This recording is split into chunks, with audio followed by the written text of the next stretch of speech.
Am I clear? Yes, yes, yes.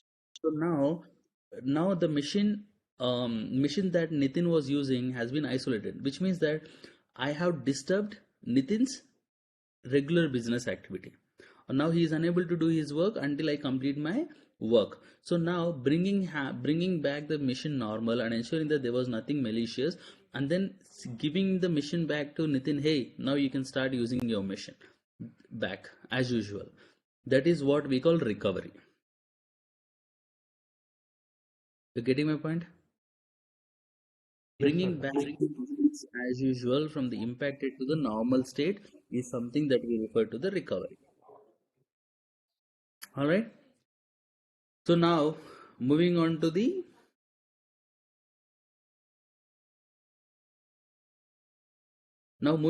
post incident activity. Post incident activity has multiple things. So I'll start slowly with lessons learned. So incident, whenever there is an incident happened, then which means that there was a breach or there was an intrusion with the security defenses, because it is a clear indication that something, there was a flaw in our defenses system. That's why somebody has made it to the endpoint, right? So that is where we have to identify exactly what happened and what is the time and how did the staff and managed team perform in handling incident, and is there was any delay in it, does our playbooks need to be improved, or was there any information that was needed sooner, where were any steps or action taken inhibited by the recovery, or do we have any steps, or it could have been involving any other organization, do we have any corrective measures, or have we taken the proper measures on the right time or not. Let's say there was a SOC team let's say there was a ransomware alert and SOC team reported it before the, I mean, after the SLA. Let's say there was an SLA of 30 minutes for the incident response, sorry, for the ransomware to report to the incident response team, but due to some reason, SOC team has reported it after 2 hours. Then here the problem is there was a delay in reporting, and that delay could cost very badly. So then the lesson learned thing here is, okay, the SOC team was improperly handled that particular incident, and that's the reason why that had led the extra time for the attacker to execute and achieve something that he wanted to. Now here, being in a SOC or IR, time is our enemy. Time is everything. Alright, that is what we call lesson learned.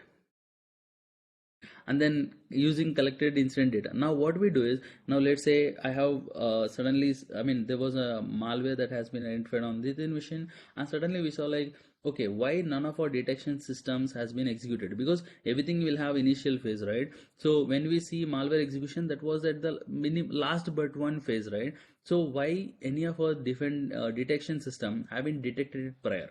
Because if somebody want to enter, they have to first do the reconnaissance, they have to first send a malicious email, they have to, somebody user have to click on it, then user has to go to some other site, and then user has to download it and then have to execute it, which is like almost passing of 4 to 5 activities of the threat actor.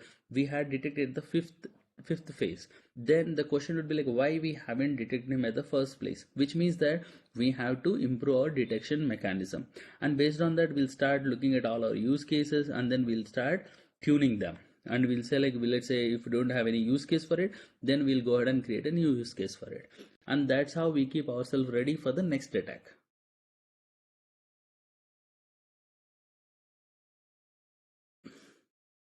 And once this is happened, what we'll be doing is we'll be having the evidence retention. So what are the evidence that has been collected, so entire everything will be gathered, and then everything will be handed over to the higher level in the form of incident report. So this is how incident report checklist works. So this is how they may document each and everything, and then they say like, whether have you removed the malware, have you identified any vulnerabilities in it, have you contained the incident, have you eradicated the incident. So it's a kind of checklist for the incident response analyst post the activity. So basically post the incident activity would be like lesson learned, and then do you have any use cases, do you have any enhancement that requires in a detection mechanism, or do we need any update or the changes that we have to make in our documentations, or do you have any follow-ups that are pending, and then finally creating a IR report, and then hand overing it to the CISO or the higher level cybersecurity professionals or the leadership. and that ends with our cyber security life cycle. Now we understand, when before coming an attack, we are ready with all our documentation. We know how to handle it. We know how SOC can handle it. We already clearly define how SOC has to escalate it to IR, and then how IR has to define it. Now once we are prepared, then we do also have the use cases of the traps ready. How do we actually detect them? Once we have the alert detected, then we know how to investigate and determine what kind of actual activity. And this is something that I haven't covered, but I'll try to cover it in the next session, because as I said, this was something huge topic that which I can't cover it in 10 to 15 minutes, because analysis is everything, right, when it comes to cyber security. So we had to analyze and determine who is he and what is the target for an attacker, why did he has come, where did he has come from, what is his intention, whether it has a sophisticated attacker, he's a script kiddie, identifying the threat actor, and then actually defining him is a part of analysis. Once we decided, then other thing is we'll contain him, and then we eradicate him, and then we'll recover the mission back to it, and then once it is recovered, then we'll take all this activity report and then submit it to higher level as a part of post incident activity. This is how the life cycle of an incident response team, or how incident response work. All right, I think I have crossed 15 minutes of the scheduled time, but I'm fine with it. So do you have any questions till here?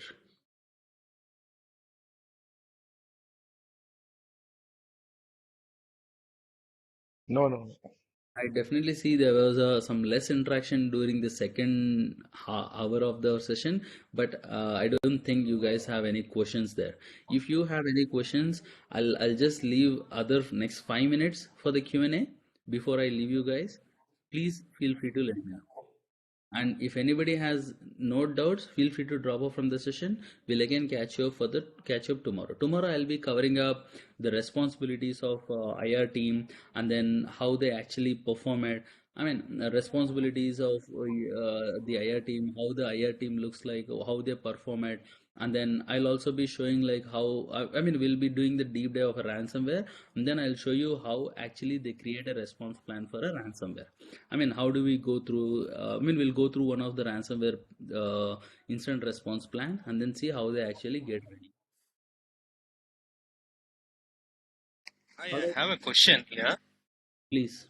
So, 0 days we are hearing nowadays more. So, if we have a 0-day attack, so in between the time gap, they will provide the patch. So, how we have to handle the situation? So, that kind of question we are hearing more. Okay, sure. I can help you on that. So basically, whenever there is a 0-day activity, there is basically very less thing that we can do from when it comes to the defensive mechanism. But when it comes to detection, we do have plenty of opportunities. Like example, let's say, let me show you one interesting. Let me show you real time.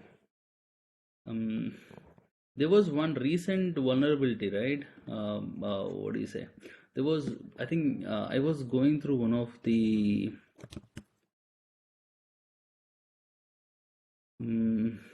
just give me a minute. Let me pull up this Outlook vulnerability.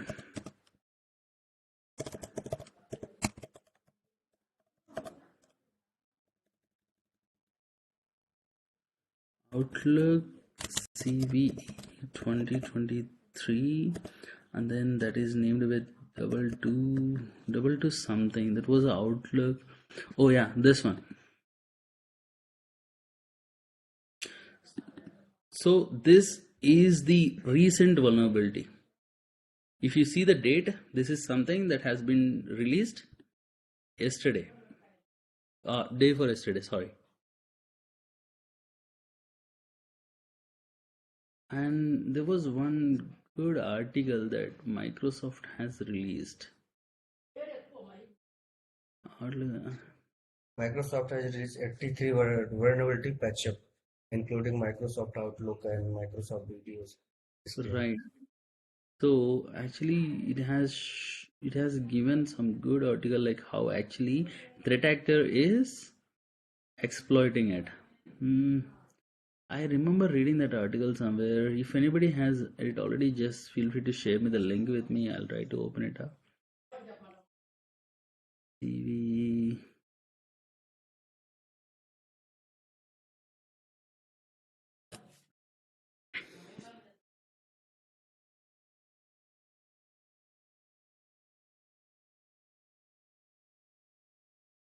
I think this will be the best example. I thought this will be the best example to show you.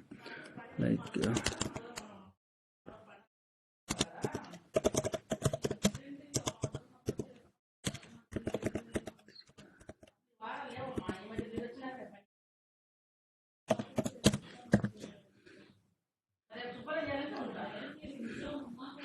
okay, looks like there is an article from Hunters. I haven't read it before, but let's go ahead and read it together.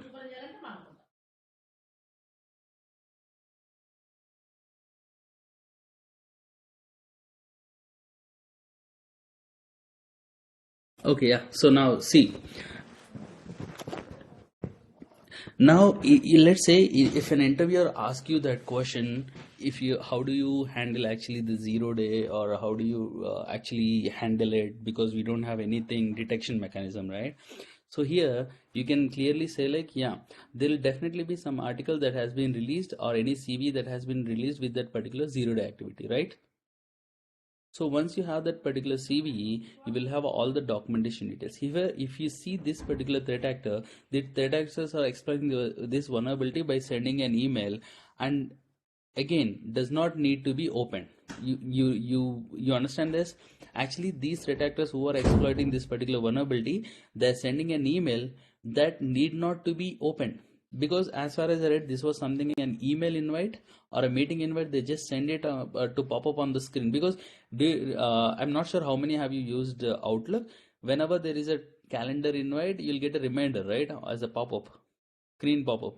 That was one of the vulnerability that have been exploited. Now with this particular vulnerability, each and every machine that has Outlook on it is vulnerable to it. So this is considered as a very serious cyber security vulnerability. After Log4j. Have you heard of Log4j vulnerability prior before? Yes, we heard that talk. This is something or similar. I mean, I would say like this is at the same priority like that. So now you see, once they send an email, which not to be opened, attacker capture the net NTLM hashes. Net NTLM hashes is nothing but the password hashes that store for related to a particular user, which enables the authentication in Windows environment. Do you understand? Net NTLM, because you all know, right, how an AD works. It works with the hashes. So once they get those particular hashes, they can use other tools, and then they can crack the hashes and get the password. This will allow the attacker potentially authenticate themselves as a victim and escalate the privilege escalation and further compromise of the environment. So once the attacker have the access or the code for this, password for this particular account, he can directly log in from that particular to application, and then he can do the privilege escalation, and he also further do the lateral movement with the kind of privilege they have. So now what should we actually do is, here at the risk of sounding is broken record, so here the only thing that we have to do is we have to patch the software. Apart from that, we don't have any other things. Now here are the basic some timelines.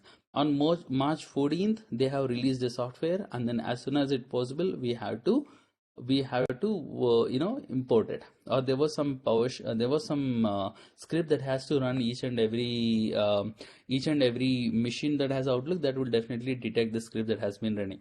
Now again, on Wednesday, April 15, there was a different detection efforts to help the hunt for the exploitation. Now this is the main important thing. Now there was something that says, okay, yeah, you see it here. So there was a ACE responder from the Twitter. He said the detection mechanism for this particular activity.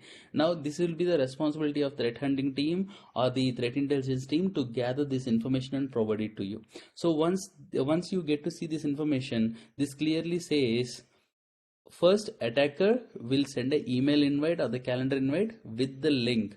You see that PID LID reminder file parameter, and this parameter is trying to make the connection which says like, I suspect it is one of the CNC, and then it goes to food bar, and then once somebody opens that particular email. I said once the pop-up has been come up on the screen or the trigger of on that particular reminder, there will be a SVC host that execute the process called run DLL, and then this run DLL will execute this particular DLL file, and then this DLL file will make the connections to the CNC over here. You see it there?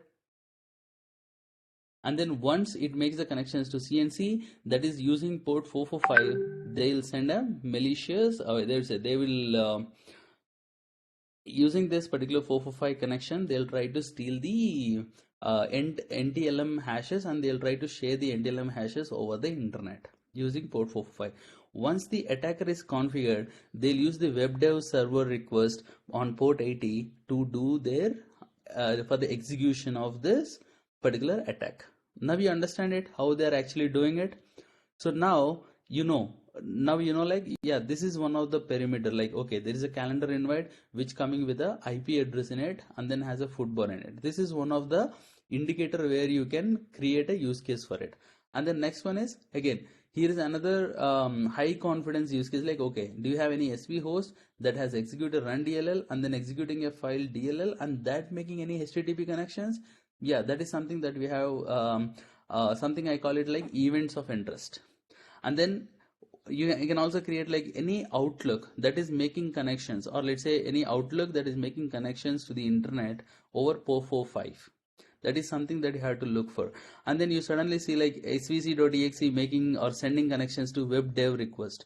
Web dev is like web dev servers that has been attacker will set up for the authentication. So suddenly you see like, yeah, one of the SVC host is sending request to authentication, then probably this is at the final stage of an attack.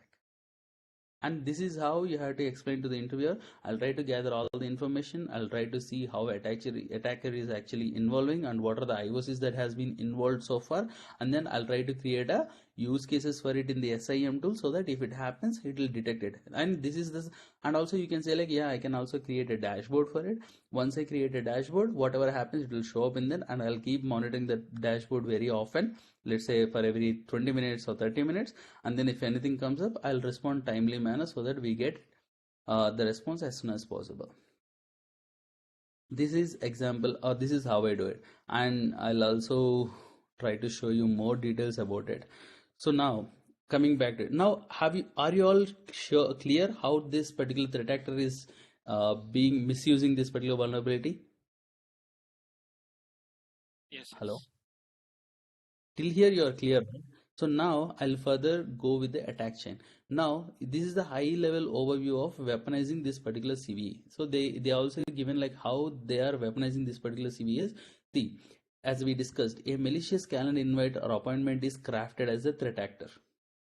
And then additional MAPI property is configured, like MSG.msg file triggers the exploitation. So this is the actual payload that triggers the this particular invite on this particular calendar. So once they send this particular MSG file, then the calendar invite is emailed to the victim.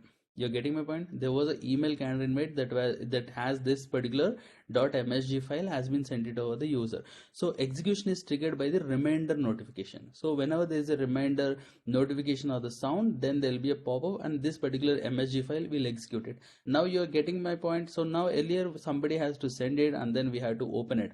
Now we don't need to open it. It just like comes on your mailbox and then boom. It'll just do it on your own. We don't not even need a user interaction. That's why we consider this as a very serious threat. Alright, as the next thing, they make a SMB connections on NTLM authentication is performed against the specified remote host. So now this will be a threat hunting hypothesis for me. So first what I'll be doing is I'll just see is there any calendar invite that has a .msg files for the trigger, and then secondly I'll see like there was any SMB connections over port 445 or NTLM authentication request that has been confirmed came from a remote host. When we say remote host, that should be an external machine. When I say external, that should be like internet from the web. Microsoft has so this is what I was talking about. Microsoft released a PowerShell script aid in hunting and discovering within the environment to mail items that you have been property set. So here Microsoft has released a PowerShell script that you have to run in your organization and see is there any account that has been exploited by this particular version. So this was a script that PowerShell gave till the till you patch up, just run this PowerShell script and see if there was any missions that has been impacted. So this is how you can just go through the article. And I think what is it, Ahmed, his name, so he has given the clear cut execution of it. Would you be interested in watching the video here on the live, or you want to do it on your own? If you want, I can play it. Play it. Okay. Sir, it's long videos. No, it's just a 30-second video. Now you see he's pushing a calendar invite from this console, and then as soon as he pushes it, there'll be a invite pop-up on his screen. Do you see? Here is the calendar invite with .msg file. You see that format .msg? Once it is on, then you will start see now this particular desktop. He got the hash values from this particular machine. These are the password hashes. You get it? These are the password hashes. These are like, see, this is a desktop and then username and then user and then this is the password. Come on, man. No. Now you get it? How it is doing, how they are doing it? Yes, sir. So this is how we actually deal or how we handle the real-time or let's say zero-day attacks.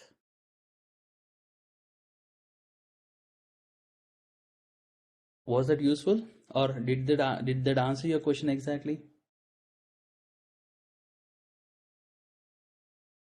I'm not sure. Yes. Yes, you're on. All right. Any other questions?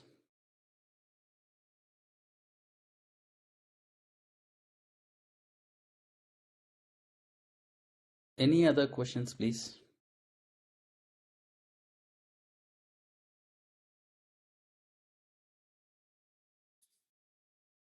Hello? No. So, No. let me quickly, quickly let you know like what all we have covered in this particular session.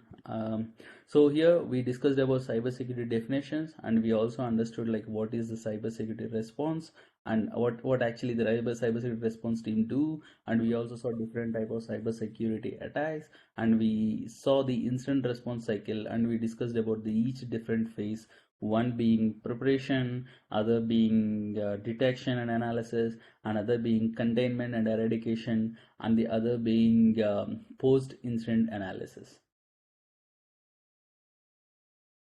So does anybody have any questions still there? No. If anybody interested, I can put you some scenarios where that will definitely help you to identify which phase that we are currently in. Let me know. I mean, I already passed the scheduled time, so I just want to check with you if you're comfortable doing it. If you're okay, I can do it for next 15 to 20 minutes. All right, Yes, sir. Okay. All right, let me go to some key scenarios that has been in this document. Okay, now let me give you some scenarios questions, or let me tell you what actually the preparation indicates. So now here, as you could see, preparation. So preparation is nothing but would the organization consider this activity to be an incident or not? This is how the preparation is. If so, which organization policy does this activity violate? This is like questionnaire. You have to question yourself in the preparation. And the next, what measures are in place to attempt or attempt to prevent this type of incidents occurring or limit to the impact? So here, as I said, preparation is nothing but preparing yourself for or making yourself ready for an attack, ready to defend against an attacker. So now here it's like, is there any threat that you had to consider for your organization? Example, let's say the current exploit that we have seen, that recent vulnerability that I just showed you on the before this session. So that was a something zero day, right? So when we consider it, we have to identify whether it's a particular incident for our organization or not, as this particular vulnerability is related to O365, definitely that's a threat for each and every organization.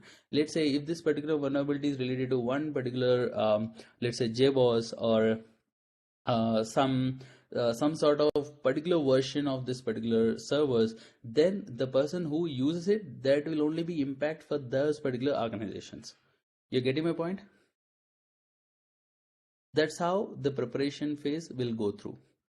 And next one, detection. In the detection analysis, what we see is what precautions of this incident in any, maybe the organization detect, what would be the just cause the organization take the incident before this incident occurred, what indicators of the incident might be organized to detect, which indicators would cause someone to think that incident may have occurred, what additional tools we needed to detect this particular incident, how the incident response team analyze and validate this incident, what personnel would be involved in the analysis, validation process, and determining the threat, and which people in the organization that incident team need to be reported, and then how would the team prioritize handling an incident. All these activities will come under part of detection and analysis. And then coming to containment, what strategy would organization take to contain the incident? Like, what is the strategy? So when you actually contain it, and then how it depends on the completely on the company policies of the cybersecurity team that define it. And then why this strategy is preferable to others. I mean, why did the organization come up with that particular strategy instead of why not directly going into for the isolation, or why not considering plan B instead of plan A? So next, what would happen if the incident is not contained? So this is what we have to be, this is under scoping. So let's say if we have not contained, then what it will lead to a breach or a security incident, right? And then what additional tools may be needed to respond to this particular incident, and then what personnel should be involved, who all should be involved in containment, eradication. So setting up all this will come under part of containment, additional recovery. And then now post incident activity, who would attend the lesson learned meeting regarding an incident, like who has actually done the mistake, where did the breach happen, who has actually have to tune their tools, who all actually need to attend that particular meeting, who could be done to prevent the similar incident occurring in the future. As I said, who has to make the changes in the security tools or the documentation or the process or anything to prevent this happening or occurrence of this particular activity in future.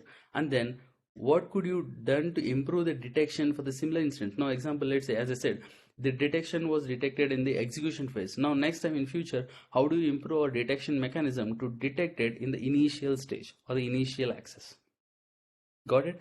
Discovering discussing all this is something that we call it as a post incident activities. I think this should have brought you some clear understanding now how each phase differ each other. Am I clear? Do you guys have any questions?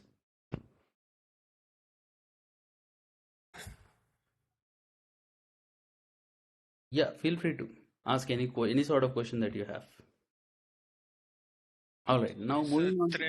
Threat hunting role comes under level 3. Am I correct? I mean, it depends from the organization to organization. But let's say there'll be few people who engage that particular activity to SOC team or the IR team, level 3 team usually. But basically team like to have a dedicated threat hunting team so that they have enough ample amount of time to perform the threat hunting. So mostly it could be an responsibility of an incident responder, or either it could be an separate dedicated team who actually perform the hunting.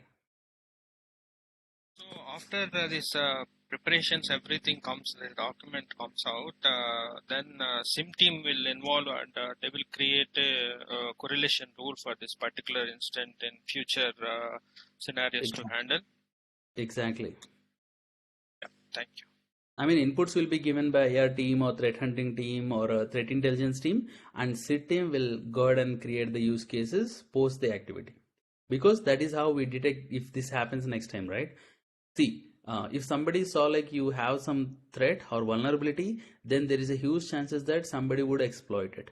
How actually attackers does is they are very well connected. You know the dark web, right? Yes, sir. I heard. Let's say if I hack if I have hacked Nitin, so I have hacked Nitin machine, and then my aim was to only get his banking details, okay, or credit card details or banking information. So once I target him, I grab each and everything. I don't even just go with the banking information. I'll try to grab as much as information that I could grab from Nitin's machine. And what I'll do is I'll only take this particular banking information to impact him financially. And then whatever the data that I have, I'll just not throw it away. What I'll do is I'll keep it for the sale in the dark web. Let's say there was some credentials related to his personal email, there were some credentials related to his office email address, there are some documents related to his office, there are some documents that he's like actually preparing on there. Let's say there are some personal pictures, there's something that if then I'll not play with it, because that's not my aim. So what I'll do is I'll try I mean, attackers will keep it for the sale in the dark web.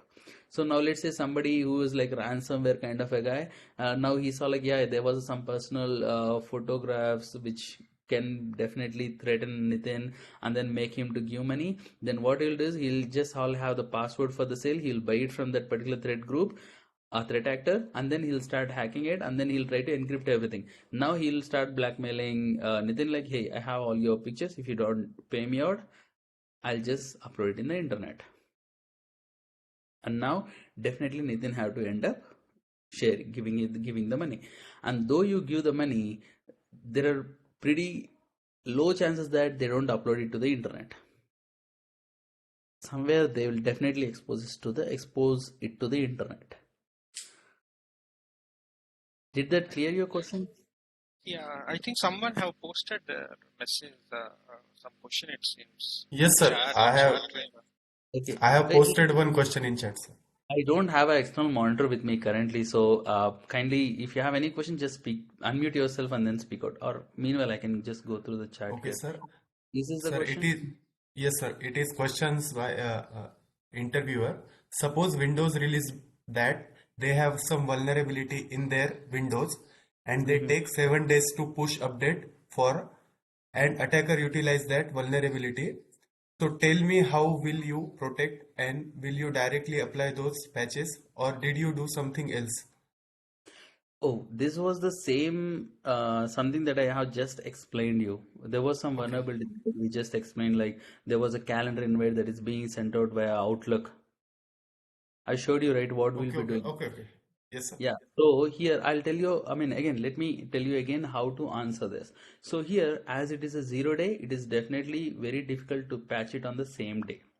So what you have to do is, as they already said, it will take 7 days for the patching up. So what you have to do is you have to check what all vulnerable machines on the internet, what are the vulnerable machines that are facing the internet.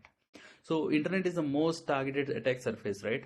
So once you identify there was 2 to 3 servers which are vulnerable but they are facing internet, then you have to identify what is the business need of these particular 4 servers, and what would be the impact if I take down these 4 servers. Example, let's say if it is a DNS server, so if you take down those particular server, it will definitely impact your business like huge. Okay. Or let's say if it is like FTP or it's a email server, then it will impact very badly.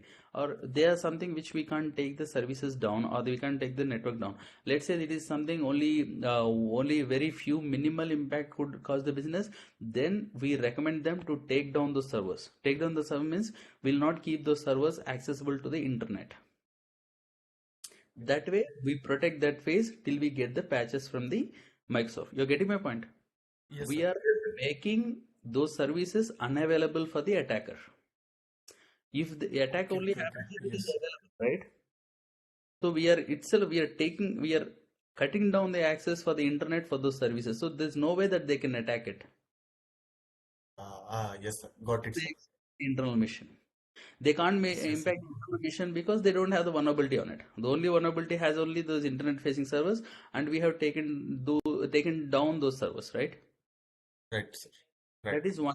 And next scenario is, let's say it was a DNS server or it's a email server which we can't take down because that will crash the entire business.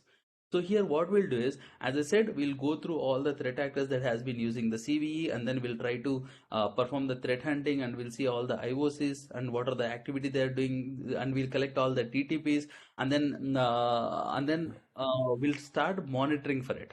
Now, example, as I said, it uses a calendar invite, and then it used the hashed values of the password over SMB. So we'll set up our detection system based on that. And then other thing that we could do is we can improve the security tools on that particular mission. Now, example, let's say we saw an internet facing server and you saw that is being vulnerable, but at the same time that was one of the very confidential server which you can't take it down.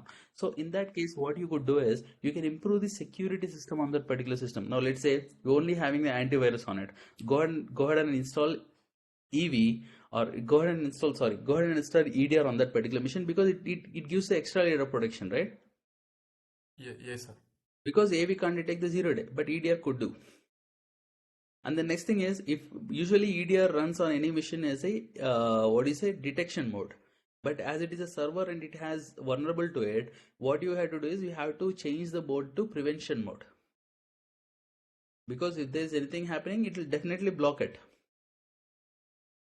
Yeah. Because of it, right?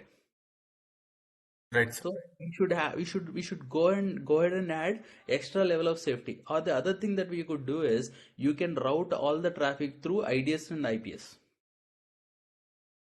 So if there is any attack it is happening, then it will detect that particular vulnerability. See, patch is not updated, but vulnerability is updated, right? So that CVE signatures would definitely have been updated in the IDS or IPS. That should be able to detect it and prevent it. Oh, okay, sir. Got it, sir. You're getting my point. So there are Yes, sir. Getting, sir. there are multiple ways we could do it. First thing, we have to look for the opportunities.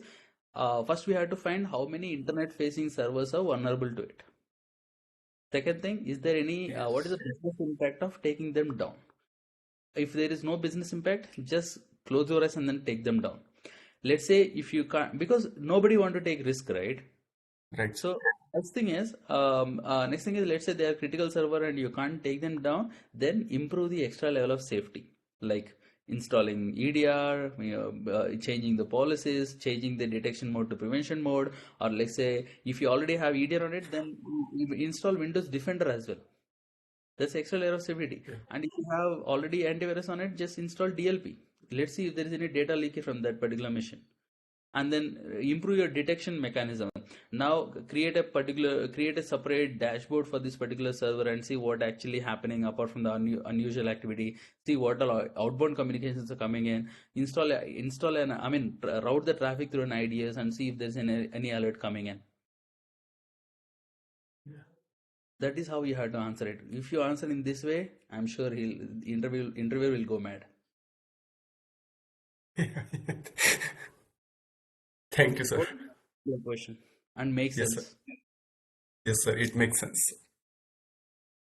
Anybody has any similar question or any question, any points on this question? Please let me know. I will end this session in. We'll close the call at 11 a.m. Okay. I'm leaving 15 minutes for your Q&A. I'll be available for 15 minutes on this session. If somebody, if you want to drop off, feel free to drop off. If somebody have any questions, feel free to stay on the call and then shoot me the questions. Sir, it's about SOAR and XDR, sir. Yeah, I'll definitely come up with a planned session. So tomorrow tomorrow I'll be discussing about the ransomware and then how do we actually create it, and then I'll be covering other stuff of incident response. Once you're done with the incident response, I have other session planned for threat hunting, EDR, XDR, and then SOAR. I'll try to cover it at the end of within somewhere in this week. Next week. Kiran, I have one doubt. Hello. Yeah, please. Hope you're So, able to. yes. So if we detect something unusual activity on our SIM or something, so to whom we should report? Like, what is the steps we should follow? Okay, sure. So let's say you are an L1 analyst. Everything depends on who we are, right? So for example, let's say you are an L1 analyst and you're working on the console. Let's say which SIM tool you are very familiar with? ArcSight? Shall I go with ArcSight? Yes, absolutely. Okay, let's say you are in front of the oxide, what do you say, the channel. Yes, sir. Chat. Yes, sir. They call it like channel, Console, right? ESM console. ESM During console. console, there was a navigator panel, what do you say, that monitor panel, and then editor panel, right? Viewer inspector. Yeah, Active viewer. channel. Okay, active channel. There you go. Active channel. I mean, it has been almost like 5 years that I haven't worked on the oxide, so apologize for me if I have used the bad terminology there. But yeah, active channel. So we'll set up an active channel where it will show all the correlation rules, right? Any alert that has been triggered by any correlation rule or the use cases. So let's say suddenly you're working on your console and you suddenly saw a alert pop like, yeah, malicious execution detected. So first of all, what you have to do is you have to perform as a L1. You'll have a separate playbook or SOP shared by with your respective team members or the team lead. Like whenever you have this particular alert, you have to do so and so activities. Example, I'll tell you how it happens. Example, let's say if there is a malware, first thing that you have to do is you have to identify the hash. You have to determine whether it's a false positive or a true positive. How do you do it? You'll take that particular hash value and then you'll put it in the VirusTotal, or you'll take that malicious URL or the domain, I mean IP of the domain, and then you'll put it in the VirusTotal and see whether it has been reported by any of the threat engines there. Hope you all know how to use the VirusTotal. Have you heard of VirusTotal before? Yes, Kiran. Yes, Yes, sir. sir. Yes, sir. Okay, Yes, got it. If you're all aware of it, then just put the throw the hash value or the URL there. Then it will show you the clear indication like what actually this file is. If it is, let's say you saw a file, there was no detections, and you go to the details and you find the okay. Let me show you real time, and I mean, if I can do it live and explain you there. Then I can say like. Mm,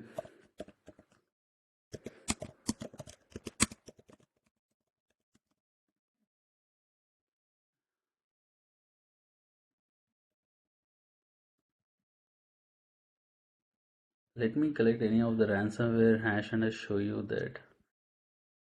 Mm.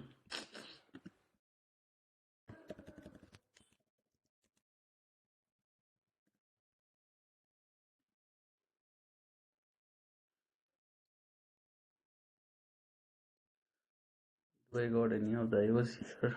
No. Sometimes that will be really hard to find the IOSs. Okay, now let me show you. I have this particular IOC, right? So now what I'll do is I'll go to VirusTotal.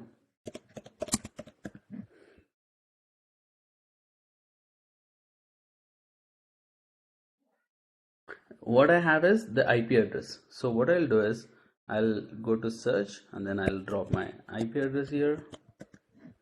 So once I give it, it shows the few search engine shows that as malware. So here, when I see this particular thing, there are two things that triggers my senses that it is something really bad. You see this country here, Ecuador. So usually we don't, I mean, again, it depends. I can't directly go to the conclusion, but when we say this Ecuador, I mean, again, it depends on your business. Let's say you suddenly started seeing the communication from Burma, Malaysia, and then Thailand, some unusual countries which you don't expect to see your business coming from, right? So that is how you investigate, and then once you go to the hashes, I mean, once you go to the details, I mean, I'm actually looking for one of the hash value for cmd.exe.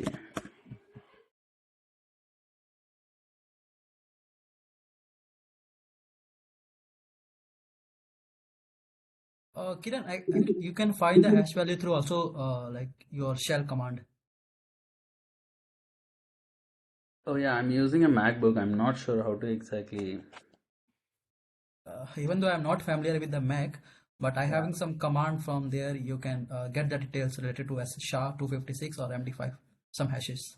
Oh yeah, just put it in the chat. Yeah. I mean, let's see if I can get it. Okay, I have some hash here. No problem.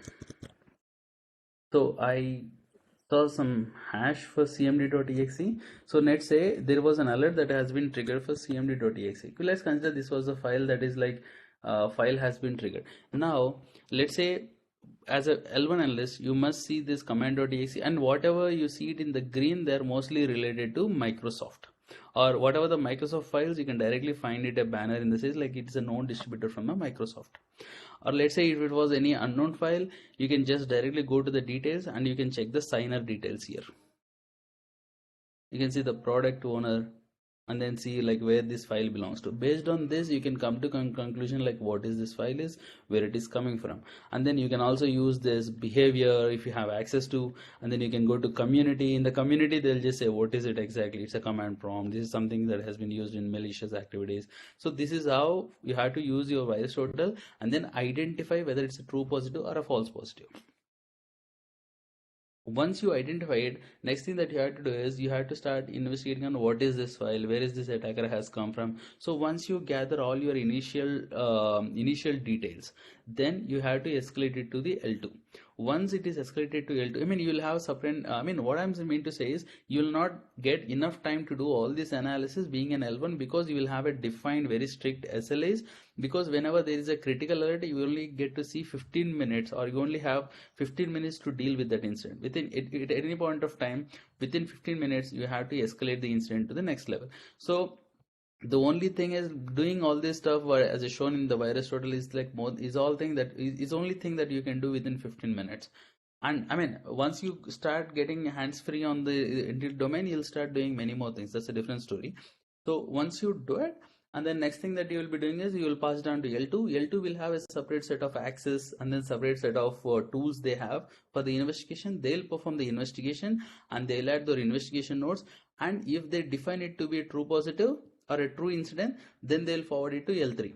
So once it reaches to L3, they will do all the containment activity. See, again, as I said, L1, L2 level will only take care of detection and analysis. And L3 team will take care of containment eradication. I mean, mostly in most of the cases, they don't take care, they only take care of containment. And IR team is the one who take care of eradication and recovery and then post-exploit activity. Now you are clear how every team is involved in a security incident? I mean, does that answer your question? Yes. All right.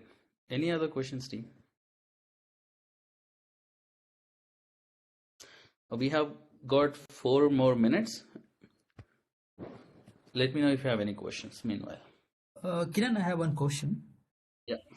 Yeah. Let's suppose there is a server, okay, that is a very critical server, and it is having infected with the malware, okay, and that server, it is having some redundancy with network, like we cannot remove.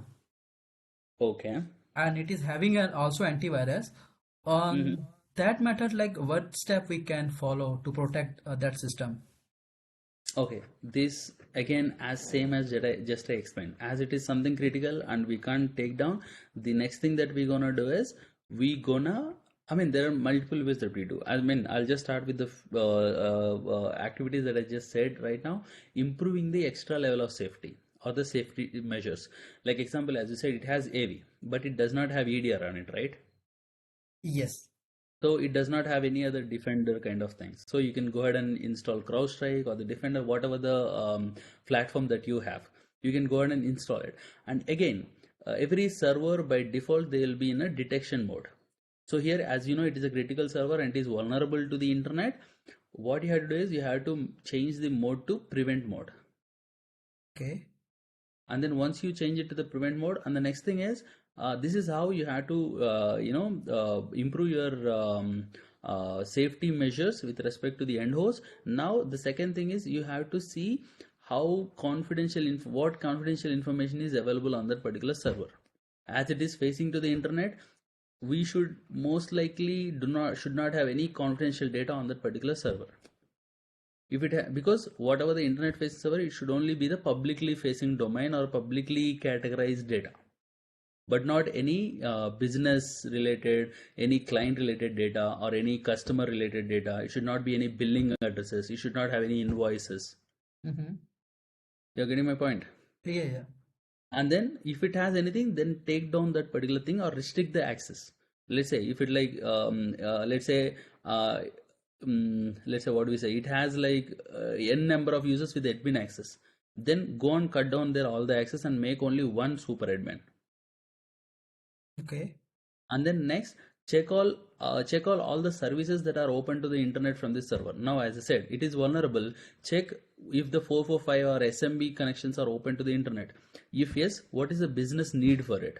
If yes, there is anything that I can restrict because actually we should not be opening 445 on the internet. We should not be opening any FTP on the internet unless until we have a very specific business need. Then we have to define it, and then we have to make sure like we are not opening these ports for all the internet, only for the Okay. required users. We have to ensure it. That way we have to ensure it. And then, as I said again, you have to work on the detection mechanism, improving the detection mechanism, as in creating the use cases, creating the dashboards, and then again installing an IDS or IPS in prior to that, or updating or ensuring that IPS is up to date. And then again, once again, the other most important thing is, as it is internet facing server, you have to make sure software is up to date. When I say software, that OS version. And then second one is, I mean, again, anyway, that vulnerable version will take some time to update, but we have to ensure that server is up to date. And then next one is, oh man, I forgot. You have to make sure that server is up to date. Shit, I forgot. What was that? All unused port.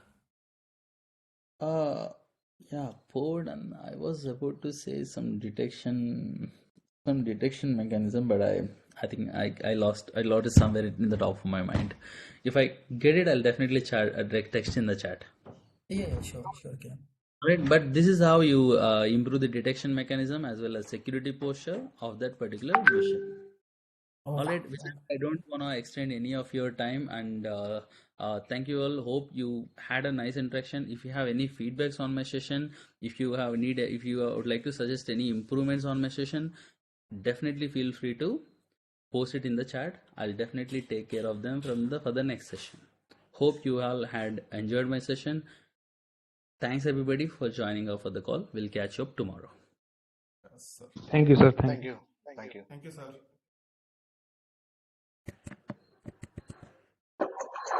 Thank you, sir.